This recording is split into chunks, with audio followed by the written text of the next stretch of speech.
এই দোয়াটি যদি সকাল বিকাল 3 বার পড়তে পারেন, জীবনে টাকার অভাব হবে না ইনশাআল্লাহ, কোনো কিছুর অভাব হবে না। দোয়াটি সকাল বিকাল 3 বার পড়েন। আমাদের একটা স্বভাব কি জানেন, আমরা চাই বেশি। অর্থাৎ আমরা যদি 5 টাকা হয়, 5 টাকার মালিক হই, ওই যারে আল্লাহ 2 টাকা দিছে ওর দিক তাকাই না, যারে 10 টাকা দিছে ওই দিক তাকাই। অর্থাৎ 5 টাকার মালিক হইলে 10 টাকার মালিক হতে চাই, কিন্তু যারে 2 টাকা দিছে ওর দিক তাকাই না। অর্থাৎ চাওয়া পাওয়ার আশা আকাঙ্ক্ষা আমাদের কন্টিনিউয়াসলি থাকে। এই জন্য আল্লাহ তাআলা সূরাতুল তাকাসুরের ভেতরে কোরআন আল কারীমে খুব সুন্দরভাবে অতি লোভীদের জন্য, যারা দুনিয়া লোভী, যারা শুধু টাকা চাই, সম্পদ চাই, সবকিছু চাই, ওদের ব্যাপারে আল্লাহ তাআলা বলেন যে হাত্তা জুরতুমুল মাকাবির, এই তোমাদের চাওয়া পাওয়ার আশা আকাঙ্ক্ষাগুলো কোনো কিছু দামায় রাখতে পারবে না শুধুমাত্র মৃত্যুর ছাড়া, কবরের মাটি ছাড়া।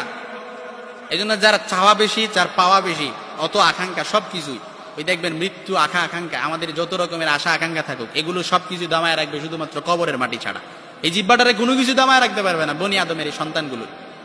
এজন্য আমরা যদি সকাল বিকালে এই দোয়াটা 3 বার পড়তে পারি, আমাদের কোনো কিছুর অভাব হবে না, টাকার অভাব হবে না, সংসারের মধ্যে বরকত থাকবে, সব কিছুতে বরকত আসবে। আমি যদি আপনাদেরকে খুব সুন্দরভাবে বুঝাই, আপনারা বুঝবেন। কারণ আল্লাহ তাআলার কাছে যে কোনো দোয়া করলে কোনো দোয়াই বিফলে যায় না। অনেকে অনেক সময় বলে যে হুজুর আপনি যে এত আমল দেন, সব সময় তো দোয়া করি, কিন্তু দোয়া তো কবুল হয় না, দোয়া তো কবুল হয় না। তো দোয়া কবুল না হওয়ার জন্য শর্তই হচ্ছে, হাদিসের মধ্যে এসেছে যে বান্দার দোয়া কবুল হয় না, বান্দা